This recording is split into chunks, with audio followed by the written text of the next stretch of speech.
Good day and welcome to the Stomp It podcast. This is where I, a beginner podcaster, attempt to learn something that's useful for us skiers. In this video, I once again talk to Sam Naney and I ask him about how to get fitter for ski mountaineering or skiing in general, which I've done once before. What's different this time is that we look at a lab test I did after 3 months since the last talk, where I tried to get fitter, get a bigger endurance base. So we look at that lab test. That's a bit more fun to do on YouTube, obviously, than listening to it. But I hope you find it interesting, even if you just listen to it. You can check it later on YouTube. You can find it quickly with the timestamps of the chapters at the bottom. What could be important to mention for this podcast is that if you would actually attempt to do the training schedule that Sam suggested for me, it might be a bit too hard for the average human. I think it could be a little bit too hard for me. That is, decently fit, I guess. So enjoy this conversation with Sam Naney. Good day and welcome back to the show, Sam. Thanks, Jens. Good to see you again. Yeah, it's been now quite exactly 3 months since we spoke last time back in June. Yep. The bulk of the summer has gone by. Hopefully lots of adventuring in the mountains since then. Yeah, it happened kind of quickly, but it's okay, I guess. Since last time, for you who didn't listen to the last podcast, we talked a fair bit about how to get fit for mountain sports like ski mountaineering, but it's also transferable to other mountain sports like just going hiking, for example. And if I would summarize kind of what we talked about, was that Sam told me that I need to have a plan as a number one, which I failed on quite a lot. I set a little goal for myself to spend at least 3 hours on just under my aerobic threshold per week. That went much better than that, sometimes less, partially because I had a bad plan. And then 2 was 90% of the training should be within your aerobic zone. And then 3 was build a foundation of strength, something I'm usually on from August until winter starts. But this year, I don't know, I didn't do that. And number 4, sharpen the knives by increasing speed and power and use some selective high intensity training. Do you remember that's what we were talking about? Yeah, I remember it well. Yeah, no, I think those all, fortunately, they're still relevant today. Nothing's changed in the last 3 months. Oh, lucky man. And I set a little goal for myself to make it more exciting to do endurance sport, something I've been really bad at my entire life since I'm not bad at, I just haven't been that interested in it until I discovered its massive health benefit, especially on energy and general well-being, that I wanted to do a lab test to see if my aerobic threshold would be within 10% from my lactate threshold. And it was not. So I was quite disappointed. Yeah, but it's also good. I think, when you look at those lab results, that idea of the 10% margin between the two is really, it is a useful indicator of a highly tuned aerobic system. But not having it doesn't mean that all hope is lost, right? I mean, what it tells you is that you have a lot of opportunity to get fitter, and there is potential there for you to continue to develop and get fitter, get stronger, and be able to do more in the mountains. So you can look at it as a positive upward ramp in front of you that you can take. Yeah, and that's also how I see it. I was really hoping for my lab test to be better than it was, but I was also thrilled how kind of low the aerobic threshold was. That there was a lot of room for improvement. Mm-hmm. So I spent a day of disappointment and then changed that into motivation, I think. That's good, yeah. I am curious. One of the questions I'm dying to ask you is how much work would someone have to put in to have like kind of an average person's aerobic threshold like I have to push it to 10% or within 10% of the lactate threshold? Like how much work does it take? It's one of those questions where the answer is it depends. I know, yeah. I'd like to tell you, 3 months, Jens, you do that, and you're going to be there. But it depends on a lot of factors. It depends on how much time you can put in each day, and then it also depends on how well you recover, because the training volume that you put in is only part of the puzzle. You have to put the training volume in, and then your body has to be able to recover from it. In many cases, if not all cases, the real distinction in terms of developing as an athlete is how well you can balance the stress you put on your body through training with recovering really well. And recovering involves, your diet, how well you eat, your sleep. Are you getting enough sleep at night? Are you doing the things for your body after training that support adapting to that training load, such as good mobility and good health habits, staying healthy, not getting sick, minimizing stress and other aspects of your life. So there's all those pieces that come into play in terms of how rapidly your fitness grows. Honestly, as well, everybody is different. Some people adapt really quickly to training and absorb it really well and quickly. Other people, it takes a little bit longer. For one reason or another, their physiology is perhaps a little bit more resistant to those quick adaptations, or just inclined toward other things, and so it takes a little bit more to get you there. I think from where you're at now, if you gave it 6 months of dedicated training, and we can talk more specifically about hours per week and things like that, you would see noticeable gains, not only out on the trail and on the skin track. You'd feel different, but if you were to go back in and do a lab test again, you would see improvements in those numbers. Absolutely. Hard to say whether that would be within that 10% range, but it would be a lot closer than where it is now. Yeah. And because I can imagine that the 10% range is kind of hard to achieve. That we're talking kind of elite level athletes, or like very well trained hobby people like myself. I'm not very well trained, but hobby. Yeah, no, exactly. I think that the 10% idea that's been developed and sort of heralded over time as a good representation of aerobic capacity comes from observing athletes at a high level and what those margins are for them. And in most cases, those are people who have been doing this for 5, 10, 15 years. They've been building up that fitness. And not to say that it takes that long to do, but it is it's a progressive incremental process. It takes a long time for the body to adapt to be able to train more. And then you go and you train more, and then you're able to train more, and so on and so forth in this stair-step manner.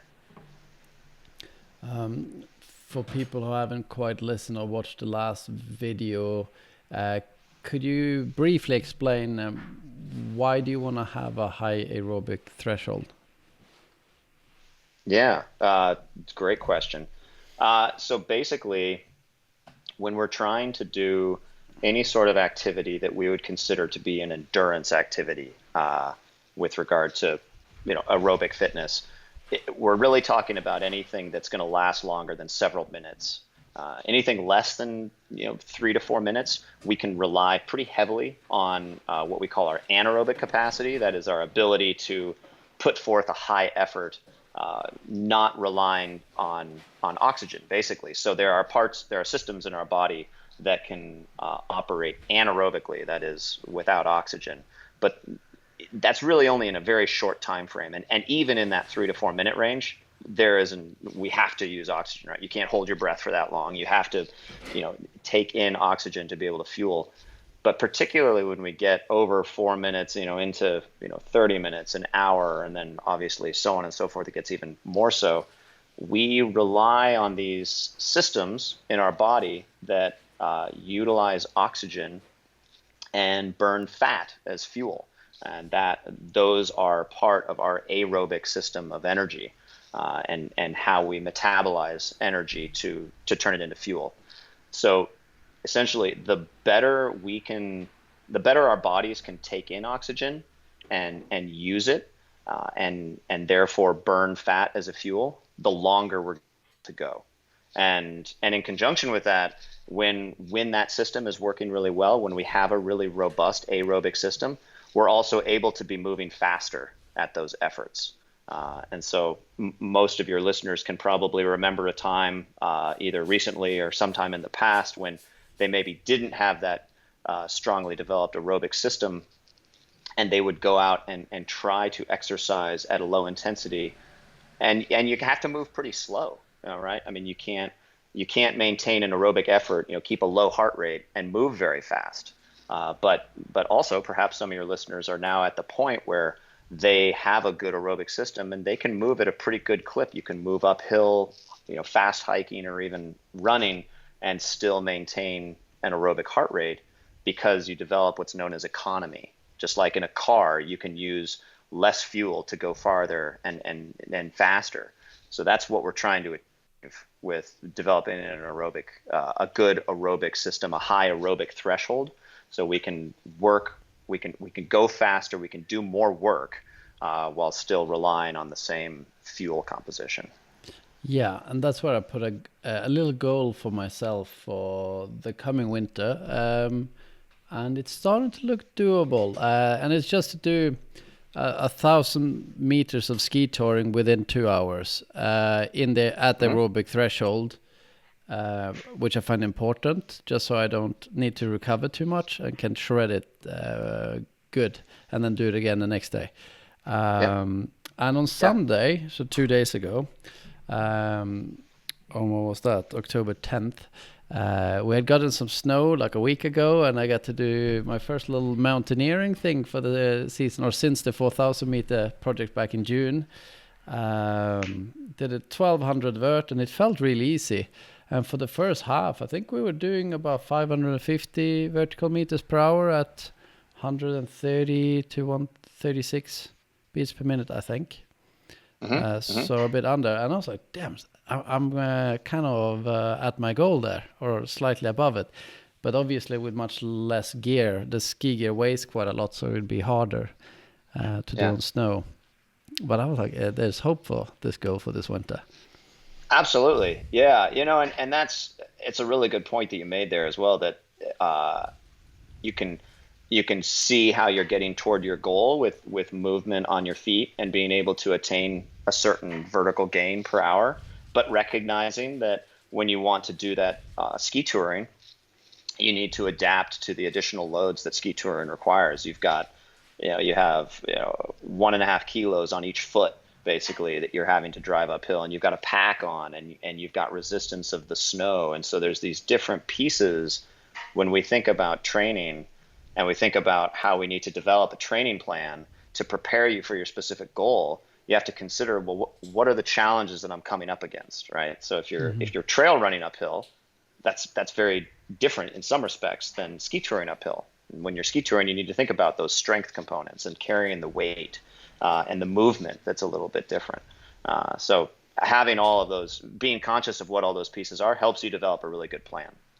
Yeah, I was shocked after I skied my first 4,000 meter peak, and I added up all the weights of my usual ski touring equipment, how I made it lighter for the 4,000 meter thing, and how I would make it lighter again. And it's 30 kilos of equipment. For a normal ski touring day, I think it was like 26 kilos I would bring with me. I don't know how many pounds that is, but like 50. It's a lot of pounds. Yeah, that's a big pack. That was not just a pack. All your gear, skis and boots, and It added up really fast, and that was despite having some super lightweight carbon boots and skis. I didn't really go for the skimo racing kind of stuff, 100 millimeter wide at least, so I can ski well enough on it. But it's quite heavy, those things. Yeah. Yeah, But especially when you start adding in technical gear, ropes, and protection, things like that. It's difficult to keep the weight down. yeah, it makes sense that it's kind of hard when you're carrying that much weight, almost an additional like 40% more of my body weight. So that are a couple of reasons for. I guess I have an audience that's quite freestyle oriented, to add some endurance training to what they do, just so they can ski more often and harder when they do, and so they can absorb the other training you might do, like gym training, because a lot of freestyle skiers are kind of strong, so they can take the impacts. But endurance wise, I don't know that many that are very good at running. Andrew Ragetley, he is pretty good at running, but otherwise than that, well, and we're starting to see in the US and in Europe more freestyle skiers start trending more into the backcountry and doing more ski mountaineering type missions and objectives, and so that the fitness element really does come into play in a greater degree. If you're a freestyle skier using lifts, or even if you're skiing, heli assisted or snowmobile assisted runs, you still need to be tremendously strong. I mean, being able to freestyle ski and free ski in the big mountains takes a huge amount of strength and technique. And in turn, you do have a degree of muscular endurance, because you're descending 1,000, 1,500 meters and skiing, pretty significant snow and drops and such. But taking that sort of skiing style into the mountains, where you're moving under your own power, requires that aerobic fitness, not only to get you there, but also, as we talked about in our last podcast, for safety. I mean, you don't want to power and then be completely exhausted when you're 20 kilometers into the backcountry and you need to ski a line and get yourself out. And if anything were to happen, if you don't have a reserve of fitness and strength, you're going to be in a lot of trouble. So having fitness is as much about maintaining a margin of safety in the mountains as it is about enjoying yourself. Yeah, absolutely. So that said, I hope that motivates some of you people listening or watching to work a little bit on the basic endurance for those reasons. And I would like now, together with you, Sam, to look at my lab test and show everyone how, I guess a bit fitter than average person, or a fair bit, but far away from the people you usually coach. Yeah. So I'm going to share my screen with you, and we will start looking at the document of your choice.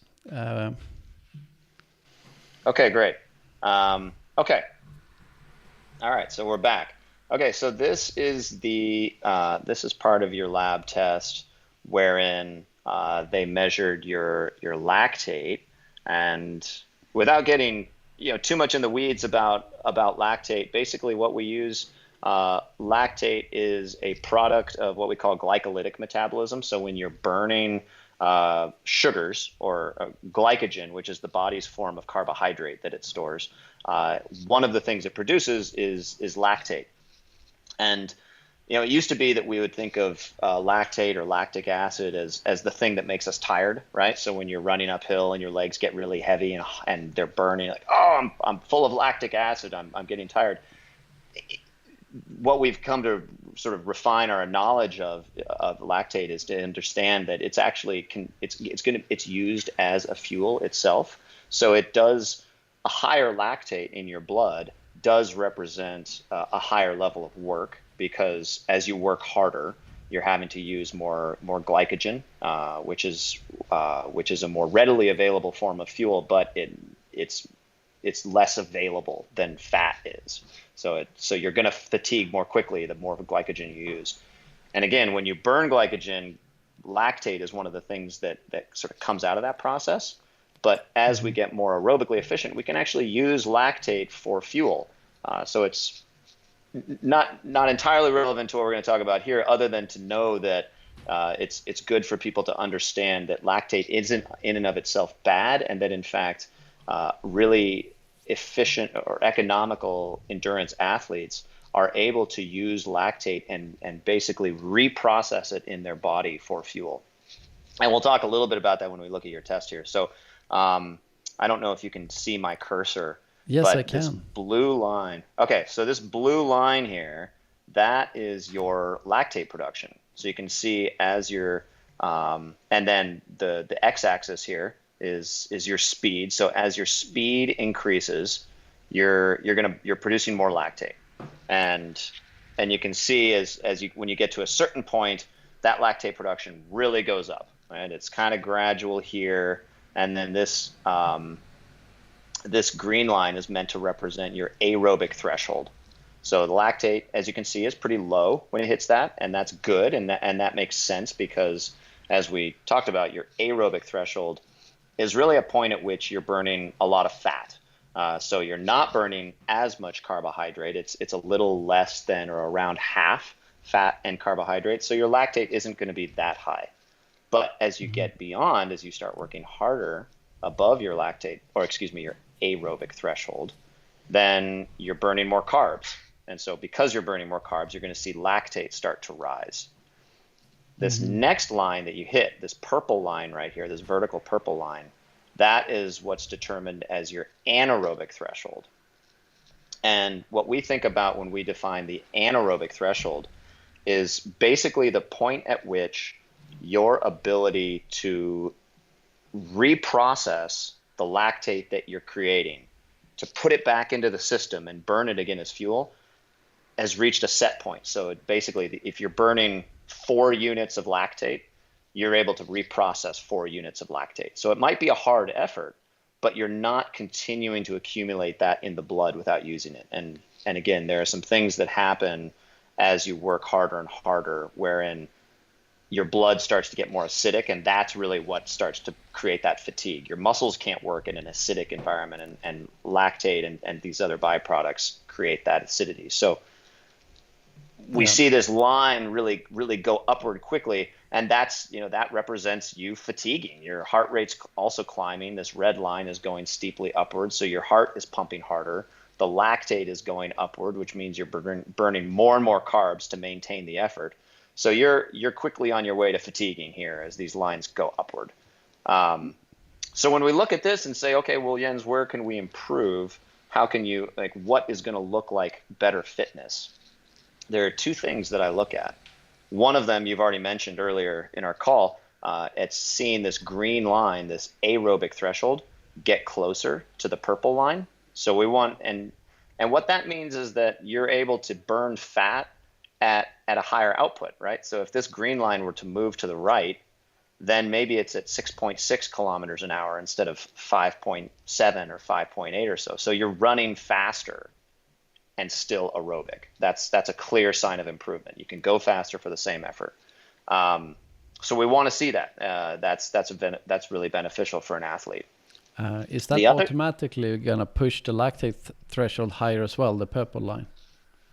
Not necessarily, no. But it's not necessarily that doesn't necessarily make anything bad. And what we see is that while the aerobic threshold has some capacity for change, either improvement or even lack of improvement, deprovement, the anaerobic threshold tends to stay about in the same place for people, and then as you get older, it will lower a bit. But what we're really interested in is your ability to move faster aerobically. Mm-hmm. And then the other piece that we see is as you get fitter, this blue line representing the rising lactate in your blood, what we want to see is it be a little flatter across. And the reason for that is that if it's flat or generally flat before it gets to this purple anaerobic threshold, that means that you're not relying as much on carbohydrates at an intensity lower than your anaerobic threshold. So you're able to operate more on fat, still be going faster and faster and faster until you get to that anaerobic threshold. So if you think about what we'd rather see, instead of this curve upward pretty continuously. What we want to see is more of a flat line. And then when you hit that anaerobic threshold, then it starts to curve upward. And we can talk as well about why that itself is beneficial, especially for think about like ski mountaineers, particularly competitive ski mountaineers, racers, or other form of sort of a high intensity racing. You want to be able to basically push the gas and get more power out of your engine at a certain point. And so you don't want to not be producing lactate. You just want to wait and be able to produce it later on, and up until that point, be really economical with fat.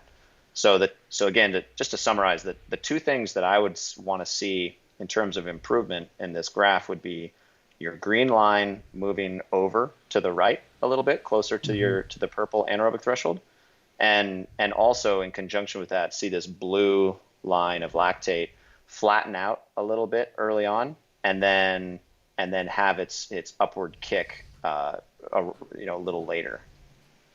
So that would be ideal. That's hopefully what it would look like in 6 months if I keep at it. It'll definitely look more like that. Yeah, I mean, I don't want to a little bit maybe. Not necessarily you're going to make all the you're not going to make all the changes in 6 months, but you can definitely make some good changes. 6 months is a good amount of time if you're able to put in the volume to make the difference. I hope I can be that determined. I am a bit of a seasonal skier and wintertime workaholic, but I'm trying to get some more balance in my life in the winter, so that I can ski more and make more videos about skiing, because that's what I love doing. I'd also like to say, when we did this test, I followed the Apple Athletes protocol, which was set at a 10% incline on the treadmill, making me, it's one of the reasons why the kilometers per hour I'm running maxed out at not even 10 kilometers an hour. Because you're going uphill, right? Yeah, it was pretty steep, and every dot was a measurement taken 3 minutes later at every stage. So I have heard some people like to call the top of so-called zone 2 training or aerobic threshold. Some define that as where it's a lactate level of 2 millimole, but here they seem to look at 1 millimole. Are you aware of that, and why do people do it different? Do you know? Yeah, so there are a couple different ways to define the aerobic and the anaerobic thresholds, and over time, I think in part because there's such a huge data set of people who have been tested, including elite level athletes and recreational level athletes, that we attempt to draw generalizations from those data and suggest that at your aerobic threshold, in general you should see this amount of lactate, and your anaerobic threshold you see this much. I think there's some correlation to be had, but I think it's what's as important is to really be looking at kind of sort of all the pieces that are happening here. I will often use that sort of 1.5 to 2 millimoles of lactate as the definition of the aerobic threshold. And then for the anaerobic threshold, it's more variable. Some athletes, particularly if they're more aerobically inclined, if they're maybe they're the people who are running the ultra marathons, and are very competent as endurance athletes when they're young, they tend to be just naturally disposed toward that. They might have a lower lactate at their anaerobic threshold, whereas an athlete who's more like a power athlete, a sprinter, might have a higher lactate at their anaerobic threshold. And a lot of that is dependent on what's sort of happening naturally in their body just by genetics. What may be happening here with your test as to why they defined it pretty low with the lactate at your aerobic threshold, could just be the not having that refinement of being able to utilize fat really well. The other piece could be your ventilatory. One of the things that when we're looking at your at your metabolism and your economy when you're doing these tests is your breath output. So how rapidly you're breathing and what that respiratory rate is. That's another factor that they may use. So those are some different things to consider. I would say that, again, generally speaking, I would look at a little bit of a higher lactate, again, 1.5 to 2 millimoles for the aerobic threshold. But with the anaerobic threshold, it's definitely more variable. In the past, we would say, 4 millimoles, that's your anaerobic threshold. That really doesn't necessarily apply well to everybody. All right. Yeah, so the way you often work with athletes, then this test would give me an aerobic threshold of maybe 145, slightly higher. But yeah, the gold standard, the gas exchange test, where they were measuring my, the air I'm breathing in and exhaling, is a better measurement of where these thresholds are at than the lactate? Or I think so. It's going to, it's going to be able to take more of those variables in. Your lactate is a representation of how much carbohydrate you're burning, but in the case of being able to do a gas exchange test, you're able to be looking more exactly at the inspired oxygen and the expired carbon dioxide, as well as potentially, maybe in addition, they are taking lactates as well. So you're just getting more information to be able to make an accurate representation of those thresholds. All righty. Do you want to show us the gas exchange test, if you have something to say there about my? Yeah, let's see here if I can pull that up. If it's either the document 1 or document 4 shows the fat carb crossover, which occurred at 137 beats per minute, I think. Yeah, we're going to switch screens here. Okay, you see that? Yeah. Okay. Yeah, so this, we can basically, this is going to be the, what we call you've got a lot of graphs here, obviously, that basically chart all the different variables. You've got your velocity at certain outputs. You've got your, oxygen versus carbon dioxide, lots of different ways in which we can look at this data that's coming through the gas exchange test. RER is your respiratory exchange ratio. So that's what that's attempting to measure, this column right here. Oh, my cursor's not getting it. RER is the balance of carbohydrate to fat. And that's a really useful number for us to look at, because we can help determine sort of where that balance point is and therefore help us define your aerobic threshold by heart rate. Mm-hmm. Quite honestly, when I have an athlete take one of these tests, there's a lot of stuff going on here. The grams of carbohydrate per hour that you're burning, or the grams of fat per hour that you're burning. That your VO2. They can be interesting.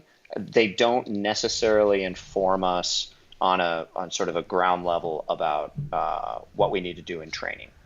So a great example of that is your VO2. So an athlete's VO2 or max VO2 is the maximum amount of oxygen that they can take in to utilize for aerobic activity, and it is a significant factor in terms of an athlete's ability to perform.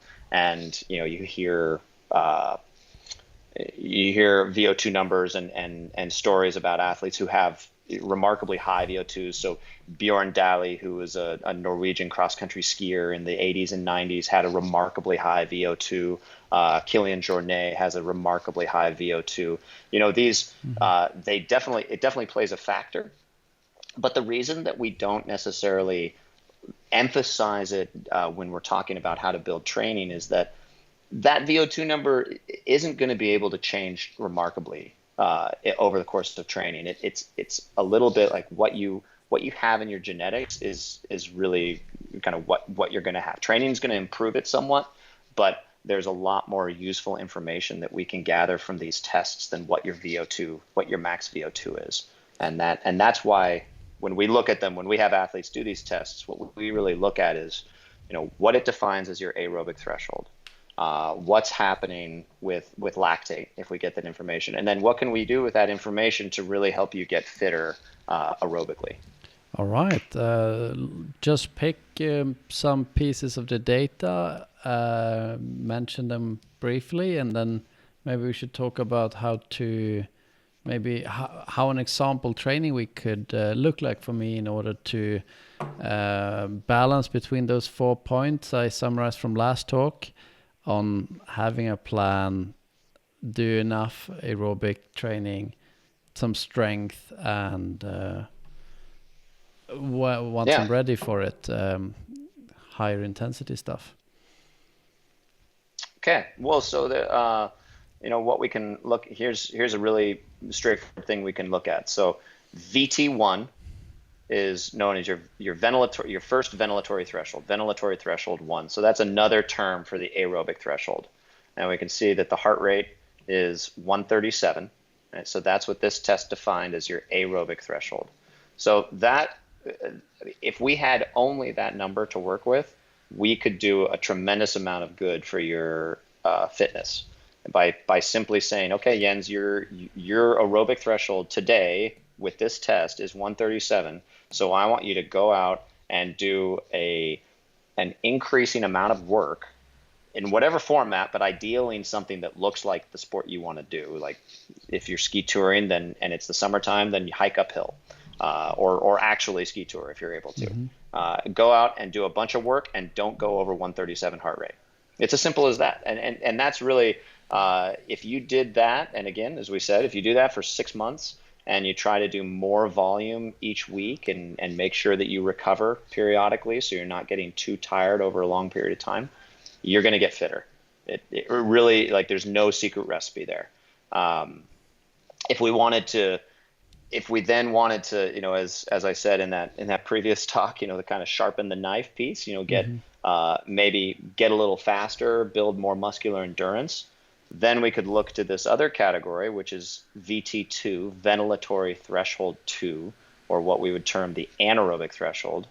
And we would look at that heart rate and say, okay, let's take now some training volume at this heart rate and do some interval work where we're improving your ability to use more carbohydrate and train the muscles to move at a higher rate while still being right on that threshold of having an aerobic component with the workload. So you can still operate for a fair bit of time at that anaerobic threshold. It's not a 10-minute window. You could operate for up to an hour. And so having an ability to be really economical there as well is going to be beneficial for the endurance athlete.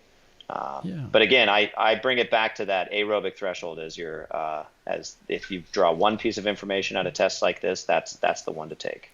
Yeah, sounds good. And here they said it chose a high VT2 at 185. It sounded like that's not really what the data said. It sounded like the data was lower than that, but it shows 185. So I'd really push myself if I do, kind of polarized training, either low intensity and then very high. It's interesting because when you look at this, it says VT2 at 185 and then your VO2 peak at 200, which, that seems remarkably high for me. So basically, VT2, your anaerobic threshold, 185, and then VO2 peak is not your max heart rate. That's the maximum amount. That's the heart rate at which you're taking in the maximum amount of oxygen.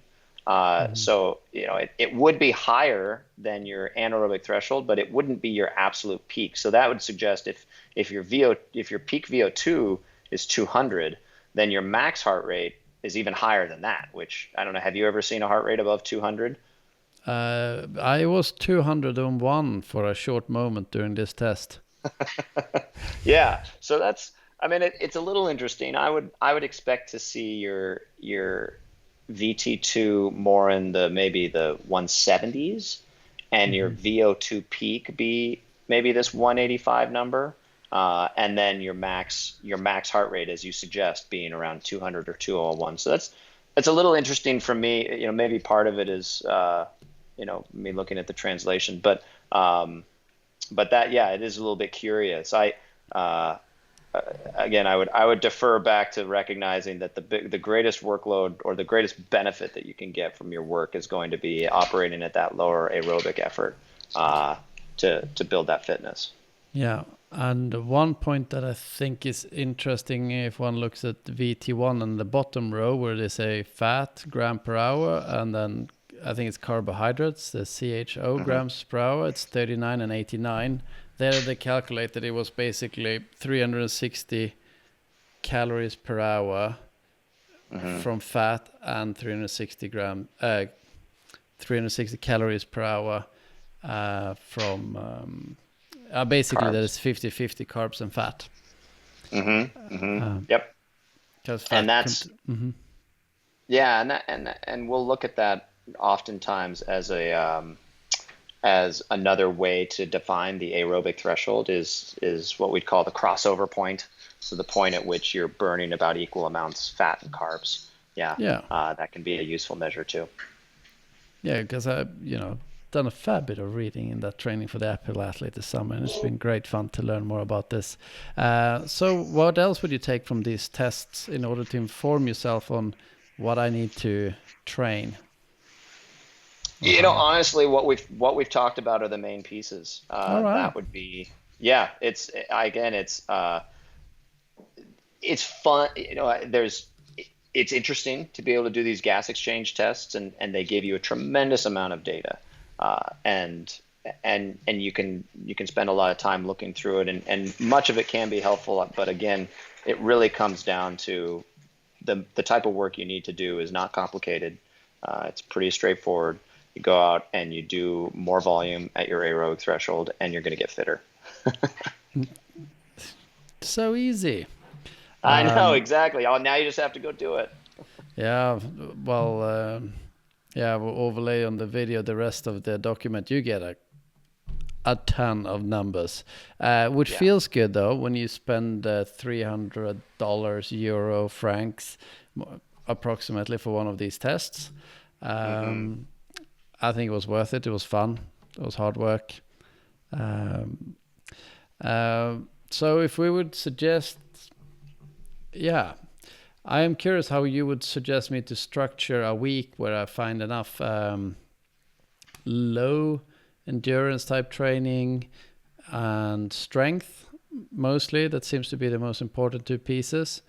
And I also ask you, may I do some higher intensities sometimes? But I usually accidentally sneak in some zone 3 training because I hike a little bit too fast every now and then. Yeah, I think there are a couple of pieces that you can think about as being the so-called anchors of a training week, and that's the way I like to put together training. Is I think about what are the key workouts that I want there to be, and then once those are in place, then you can fill in the spaces in between. So for you, I think it's and I think you mentioned this, it's really important to have one session a week that is longer duration in an aerobic state. So 2, 3, 4 hours. Obviously starting at a lower point if you haven't done that long before. So if the longest you've ever done is an hour and a half, then maybe your long session for the week should be an hour and a half, an hour 15, hour and a half. As you get more capable, you can increase that number, but there's a significant benefit that comes from a sustained duration in that effort. Your body, you just get into a place where your body is having to utilize fat and become trained at doing so. So having a long workout each week is really, really important. I think the other pieces that you mentioned, having strength as part of your weekly training is really valuable too. Typically 2 days of strength is going to be enough for endurance athletes. Yeah, you don't need to be doing much more than that. But I'm not really an endurance athlete. I'm a freestyle skier with a ski touring / mountaineering interest.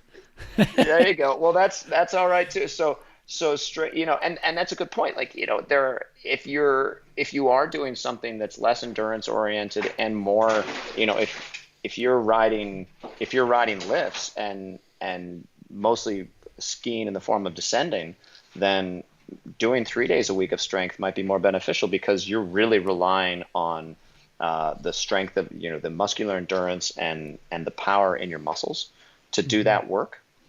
You do need endurance, right? I mean, you're oftentimes in a descent, you're going for 10 minutes, 15 minutes. So it's not, it's still an endurance activity, but it's heavily muscular.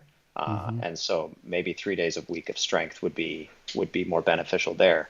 For endurance athletes, typically, because the bulk of the benefits are going to come from training at an aerobic effort, 2 days a week of strength is ample. You're going to get good benefits from that in whatever format you use to support your activity, and you're still going to have enough time and energy during the week to do that aerobic work.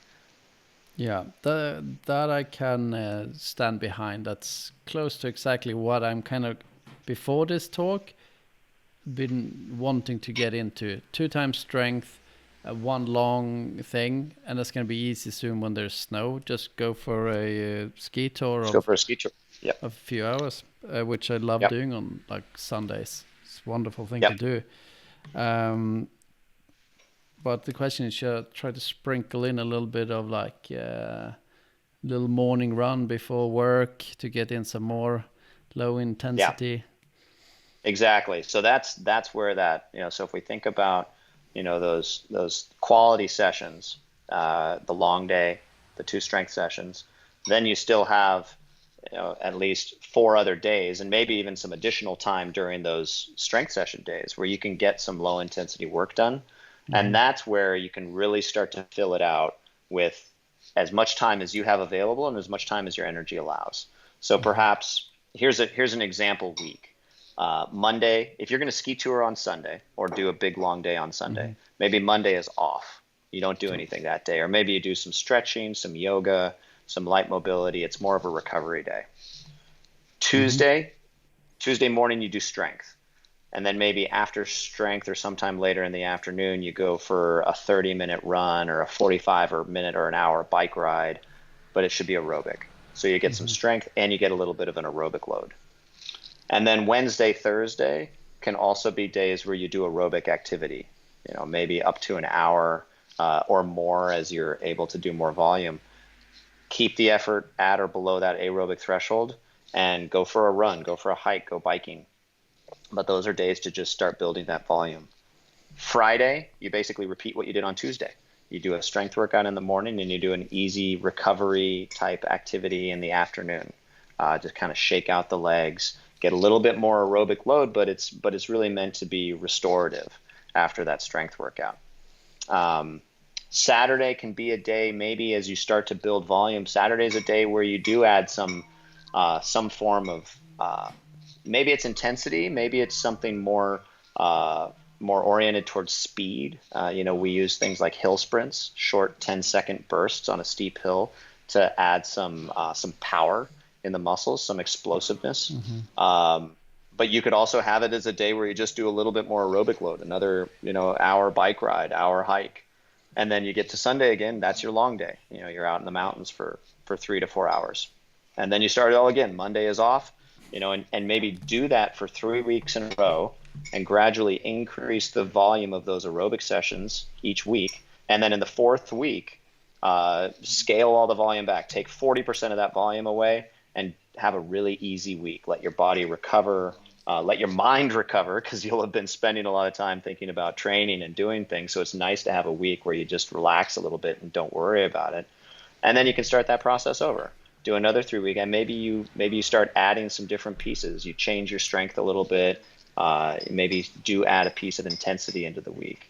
But that's how we look at training cycles. Is we build it in blocks and focus on the objectives for each block. Make sure that you recover after each block before you start the next one.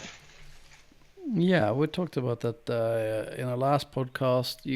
Then we had a more basic outline kind of for what I could be doing. Then we said, I was guessing maybe I do about 5 hours of aerobic training every week. Then you said, okay, then you do that this week. Next week, you increase it with 1 hour to 6.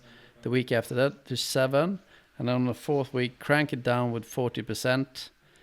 And then you start again 1 hour more, right? Than the third week. Or same Yeah, as the third week. or maybe at the same, yeah, the same as the third week. So it does look like that stair step pattern, right? Each block you're increasing the load a little bit. For the reason being to minimize the risk of overtraining, injury, fatigue, sickness. Yeah. Right? Yeah, you want to have, I think that rest week is really important, again, physically and mentally. And then, overtraining, the idea of overtraining is really, it's really about continuing to apply load and particularly when you start training at higher intensities. It's a little bit more difficult to overtrain if you're keeping the intensity really low. It's not impossible, but it's just overtraining really happens when you're applying so much sustained stress on the body through higher intensity or really muscularly difficult tasks and minimizing recovery. So you've got, if you have a recipe for overtraining, it might include a lot of high intensity, a lot of total volume, and not enough recovery. And over a long period of time, we're talking weeks or even a couple of months. It's not going to happen in 2 weeks. It's going to be over a long period of time because it's really a chronic thing. So it's, in some cases, it's somewhat difficult to overtrain. But when it does happen, it's equally difficult to recover from it. But that's again yet another reason why we really emphasize this low intensity training is that it's going to help buffer you against the risk of overtraining. Yeah. And I wrote down a beautiful plan based on what you said there. Sunday long, Monday chill, basically, which is good. That's exactly what I did this Monday. And this morning, I actually had a gym session. It didn't go very well. I don't know what happened, but my lower back was in pain, so I couldn't really complete my workout the way I wanted to. And ended up doing some stretches and was being very gentle, held down the weight. But worryingly painful lower back today, actually. I haven't had some pain for months, and now it's back. What kind of strength was it? Was it hurting before you started the workout, or did it start hurting during the workout? It started hurting. I was warming up with some one-arm kettlebell swings, and already then, like on the first swing, I was like, "Oh, that feels a little funky there." I wonder if you maybe were a little bit fatigued from something on Sunday, and then starting with maybe something a little too vigorous in a warm-up just put your back in a bad position. One thing to think about with regard specifically to strength is to make sure that you're getting enough core strength in. So, things like planks and hanging leg raise, kayakers, anything that really forces you to hold your body in position well with your trunk, with your deep abdominal muscles. Those are the muscles that support any sort of upright movement, skiing, running, hiking, whatever. And really just, living. I mean, unfortunately, you can see me slouching here in my couch, so many of us spend much of our day kind of slumped in a chair or relying on something to support us and not our own core. But what happens then is if we don't maintain that good core strength, then oftentimes a load such as a single, a kettlebell swing will go to our back, and our backs our lower back muscles aren't meant to support that. That's where our core is supposed to support. So if our core isn't doing its job, it'll stress those lower back muscles. That could be what happened, is maybe your core just wasn't engaged or warmed up enough to support that work. Yeah, it sure seemed that way because I hadn't noticed anything before, but it was really straight away. I just, maybe the first swing, I was like, oh, this is not that good. But I have a birth defect on my spinal spondylosis, so the pointy bit on one vertebrae is kind of not attached to the vertebrae. Do you know what I mean? Mm-hmm. So those tail pieces you can feel on your spine, they rest on top of each other. And since my one vertebrae is not attached to that column that's kind of resting on each other, it can get pushed in towards my stomach. Oh, yeah. I haven't had much problem with it. I knuckled a jump 4 years ago, meaning jump too short on the pro line here. And then that triggered some issues there. And since then it's been a little on and off. Mostly I'm fine, because usually I deadlift enough and got a really strong lower back. But this year I've been, well, the gyms due to COVID and stuff, it was shut for a really long time, and I fell out of my routine. Yeah, it's been difficult for a lot of folks to maintain the strength regimen when gyms haven't been available. Yeah, but do more core stuff. Big exclamation mark right here. Note to self, which I have started with a little bit more than usual, due to, or thanks to, our talk in June. I thought I should start doing maybe a set of planks every morning when I wake up, because I have a routine for years now that I kind of wake up in the morning and then I do a couple of push-ups or pull-ups, something just to wake up, or a minimum of a little neck exercise. I have a little bad neck from many crashes. And then maybe a little meditation to keep the mind switched on, and then I write down what I do for the day and have some coffee. And I love my routine. That sounds pretty good. I've just learned that, if you already have one habit, it's kind of easy to add, let's say, 2 sets of planking to failure or something like that, or loose form to it. But I haven't quite got into it, because I have, I don't know, I find it hard to follow a plan. I just do sports because I love it so much, and then I can do it for quite a few hours a week. Yeah. And it's, the plan, as much as anything, is nice to keep those pieces in that you wouldn't necessarily include. Like you're saying, it's when skiing is good and you have the time, it's easy to go ski tour for 20 hours a week. It's more difficult to remember to include the stuff that you don't necessarily want to be doing instead, like strength and, the mobility and things like that. So let's say a skier like me would attempt to do this plan. When I look at this week plan, I'm like, shit, that's pretty hard. Wednesday, or like Tuesday, strength and some aerobic training in the afternoon. That's how you meant it, right? Mm-hmm. For example. And that afternoon, easy. That afternoon aerobic training can be, again, really chill. It could just be like getting out on your bike and going for a spin for 30 or 40 minutes. It doesn't have to be, any sort of really specific effort. You don't need to go and hike 500 meters or anything like that. It's just meant to be a way to get a little bit more movement in your body, mm-hmm. in that aerobic zone, and sort of flush the legs out after the strength of the morning. Yeah, I think that could be possible. I'm looking forward to try it when my back is good again tomorrow. I hope. We'll see. Yeah.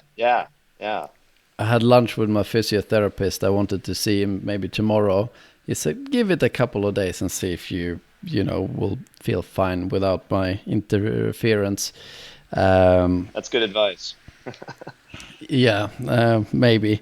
The Wednesday, Thursday aerobic training, you mentioned that's where you can get a little bit more volume in, meaning time in this zone. Is that kind of voluntary? 30, 60 minutes or? Yeah, the thing to remember is that our aerobic system takes frequent doses and gradually increasing duration to get better. So if you trained aerobically on Monday or Tuesday and then you didn't train again until Friday, and there's 2 days in between where you don't do anything, it's going to be really difficult to see gains because there's not enough stress. And basically the way our body improves and the way we improve fitness is by stressing ourselves. I mean, that's exactly what training is. It's measured stresses on the body frequently enough, followed by recovery. So then the body has to adapt to that stress to be stronger, to be more resilient against stress.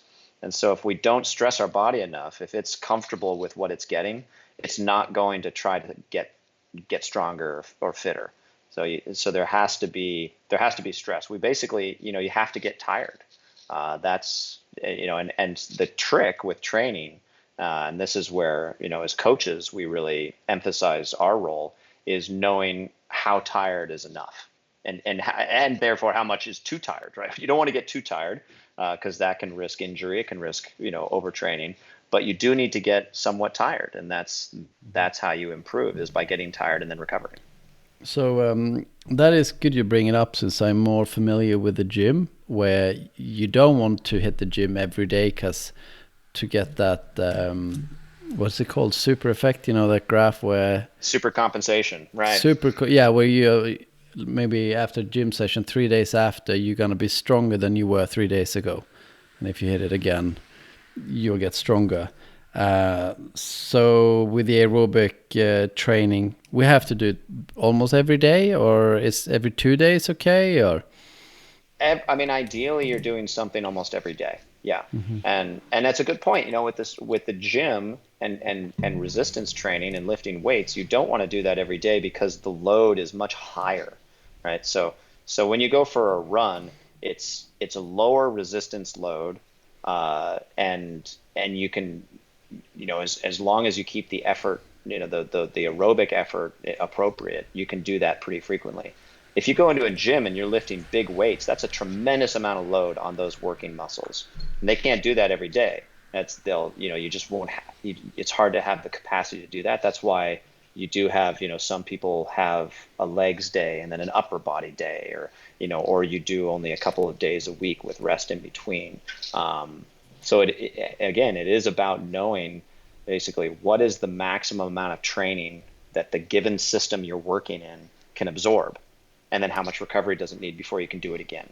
And learning those time frames is really what training's all about. If you know that you can do a 3-hour run on Monday or whenever day, Tuesday, and you can be recovered again to do another 3-hour run on Thursday, great.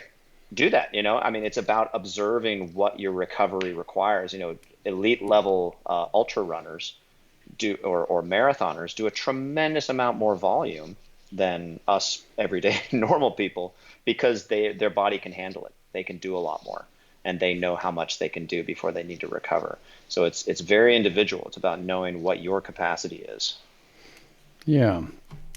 Well, I'm absolutely quite thrilled to attempt doing something like this. It looks doable on paper, and it is a little bit of just a normal health goal, because I know you feel so freaking good from stamina sport. It's a shame you don't feel as long.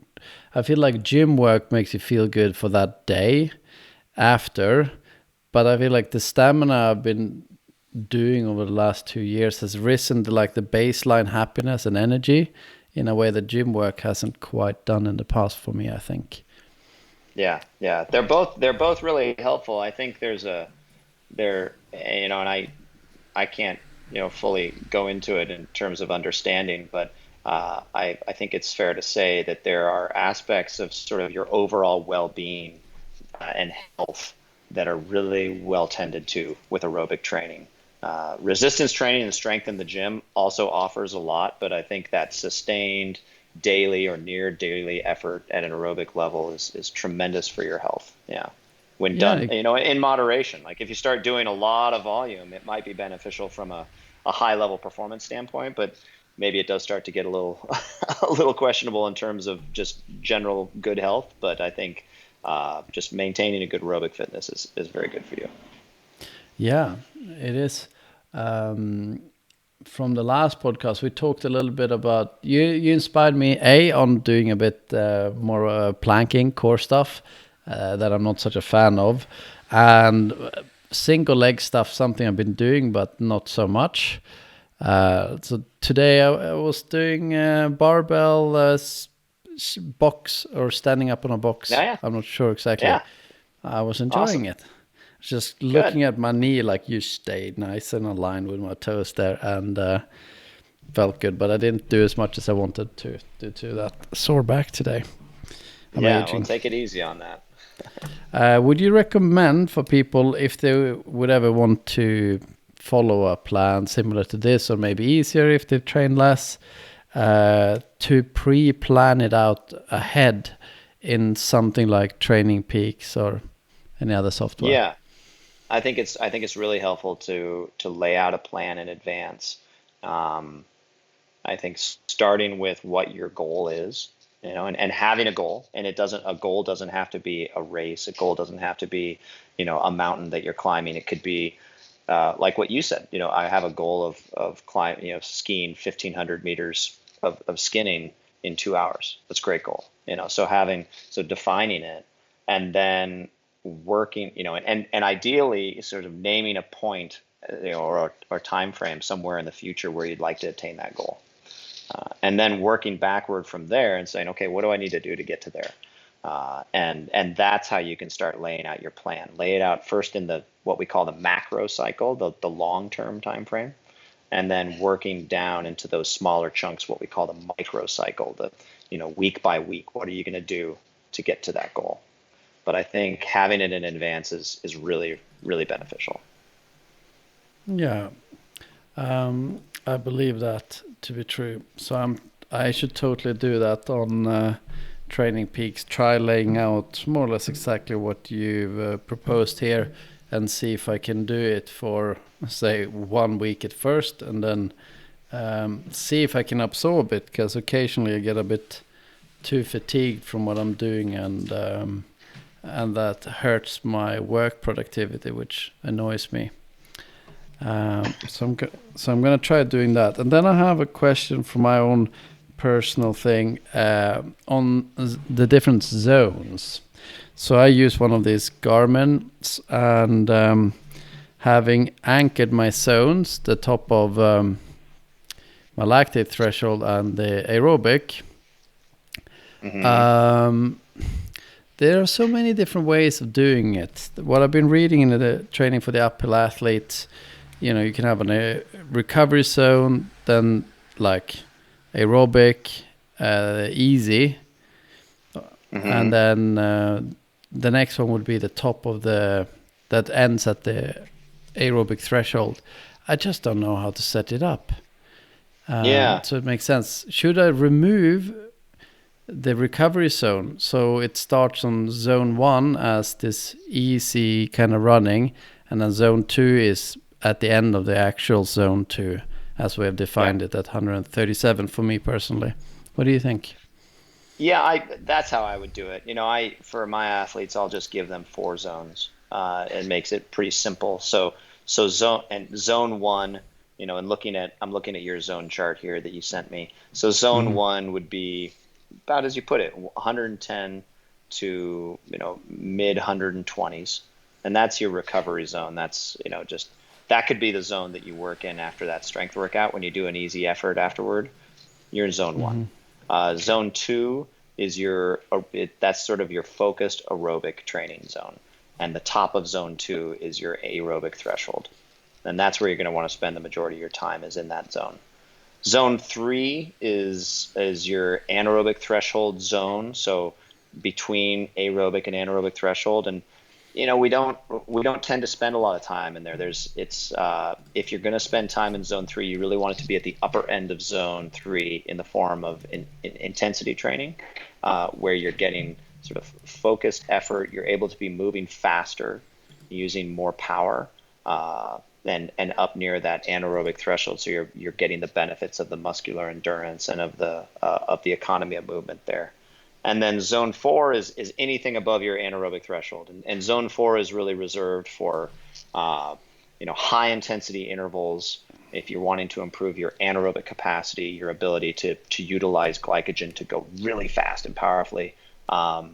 Zone 4 would also be like sprint training, for ultra endurance athletes, for ski tours and mountaineers. We don't really use zone 4 very much, because there's not a lot of there's some benefit to having an anaerobic capacity for those sports, but those benefits are not nearly as significant as the aerobic benefits that you can have. Yeah, during our last talk, we talked a little bit about like when I'm feeling fit enough to introduce some zone 3 or tempo, like 4 or 5 minute, like quick hiking uphill, times a bunch of times. Is that maybe what you actually suggest for Saturdays if I have the strength to do it? Saturday we mentioned like hill sprints, and that is more what I'm.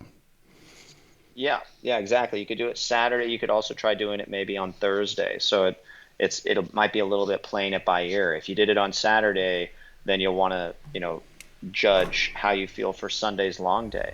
And maybe you're feeling a bit too much fatigue or exhaustion from Saturday's workout to be able to do a really effective long session. And in that case, you'd want to push that intensity session back to maybe Thursday. So you have a couple of days of, a couple of days between it and the long session. That's where putting together a training plan is really it's a little bit of trial and error.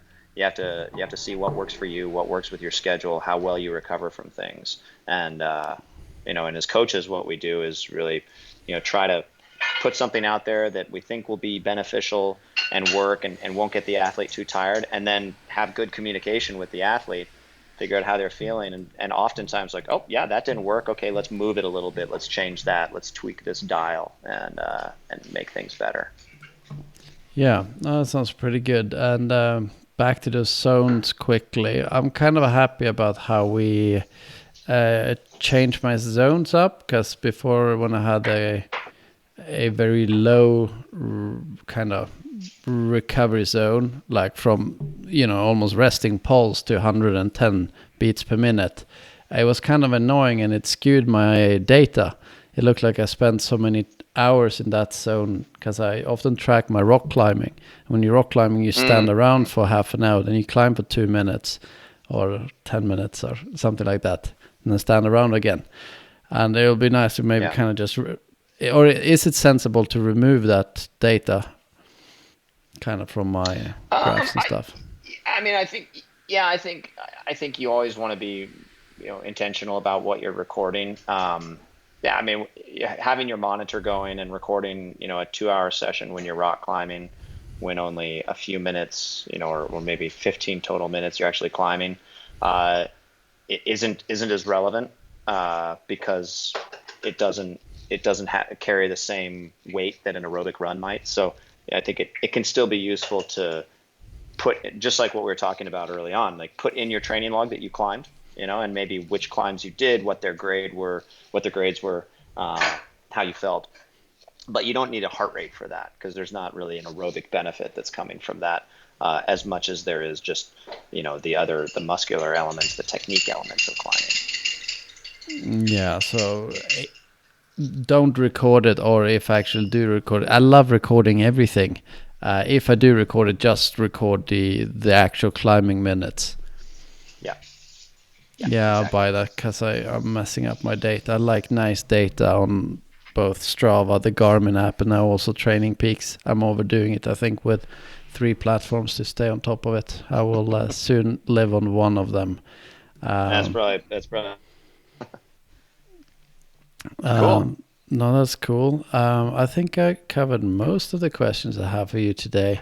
And I hope that I can do it all. At least I'm going to give it a proper attempt to follow more or less the kind of a rough week plan we talked about, and then increase it for 3 weeks running, drop it a bit, and then start over. And I might talk to you again about my plan for the future. I don't know how fit I want to get, just fitter so I can do more rad stuff in the mountains safely. Exactly. That's the reason we all do it. It is indeed. No,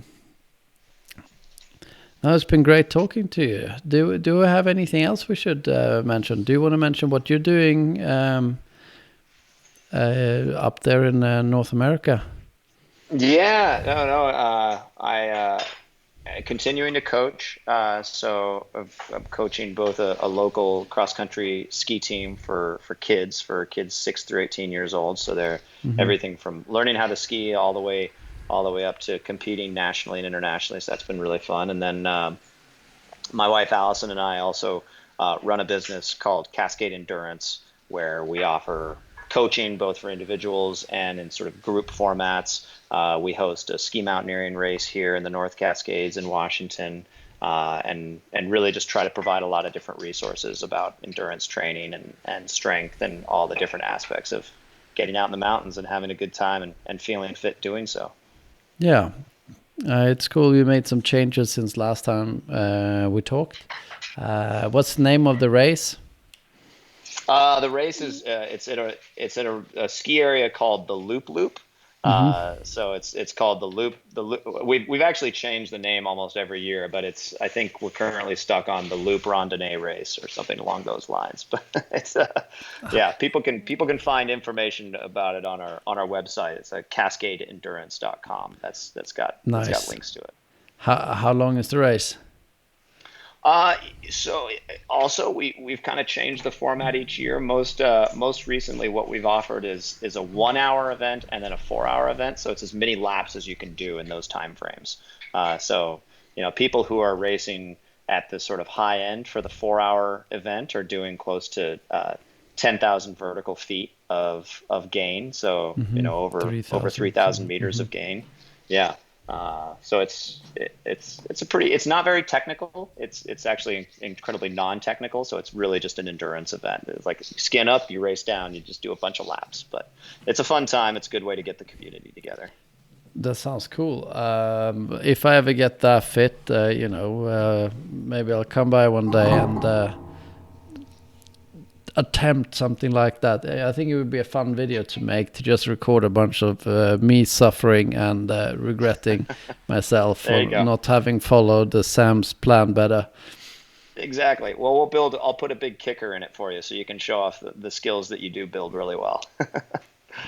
Yeah, no, that sounds really exciting. And I have, for you listening or watching, final notes on what ways or strategies I use for myself as a person that isn't highly disciplined. I do things because I love it, and it's the only way for me to do it. So I try to motivate myself. So I did a 6 hour hike. It took 7 hours in total with my girlfriend on Sunday. And we hiked a mountain that I really want to ski at the next snowfall. So I could walk up, look into a couloir, like, is it enough snow? Not yet, but it doesn't take that much. I could look at this beautiful line, and that kind of motivates me hiking. Just like check out stuff for the future. Like, oh, I could ski this. That makes it more Absolutely. interesting. And if that's not an option, I also discovered for these longer days that I've been doing, I spent 3 weeks in the Dolomites in August, and then every 2 days we'd do 5 to 7 hours of hiking and via ferrata climbing. I don't know what's called in Hmm. English when you got wires you Yeah. No, clip in with a harness. we just call it Via Ferrata. That's awesome. Yeah. So we maybe hike for 2 hours to get to it, and then do that thing for 2 hours up, and then run down for 2 hours. Because then, you get to be exposed out in like proper mountain terrain. You can be hundreds of meters up, which is exciting. And then you climb with you, sports specific, we talked about last time, with their hands and feet, with some luggage. I thought that was a brilliant and exciting way to do some endurance training. Hmm. And my third level does require more excitement, which I haven't done much this summer. Once is to hike a longer way to reach a nice climb.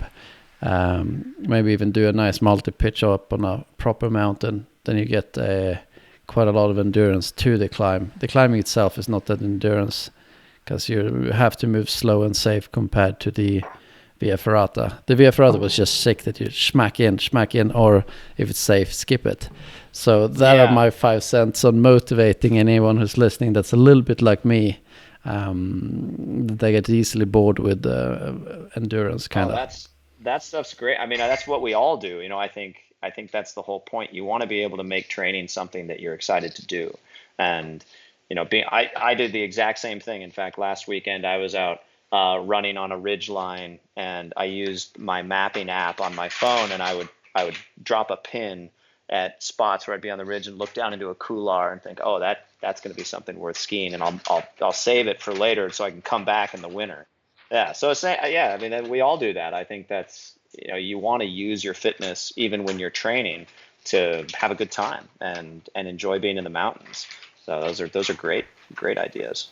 Yeah, as a tip for anyone else who likes dropping a pin in special nature places, I can recommend Fat Map. Then you can save a little pin with a little name on it. It's quite good, and you get those 3D mountains. What app did you use for that? I use Gaia, but yeah, Fat Map is good. Onyx Backcountry is another one around here that's been getting used in the States. But there's a number of different really good mapping apps that you can do slope angle shading. You can drop pins and add names to things. It's amazing the tools we have now to move in the mountains. Yeah. Now let's leave it on that positive note. That are some exciting ways to use endurance for the coming winter and how to stay motivated. Thank you very much for coming on the show, Sam. I'm looking forward to speak to you again in the future and let you know how it's been going. Sounds great, Jens. It's great to see you again, man. And good luck with the fall. I'll be excited to see some shots of you skiing soon. Yeah, soon, man. Soon it's happening. Yeah. Thanks, man, and goodbye.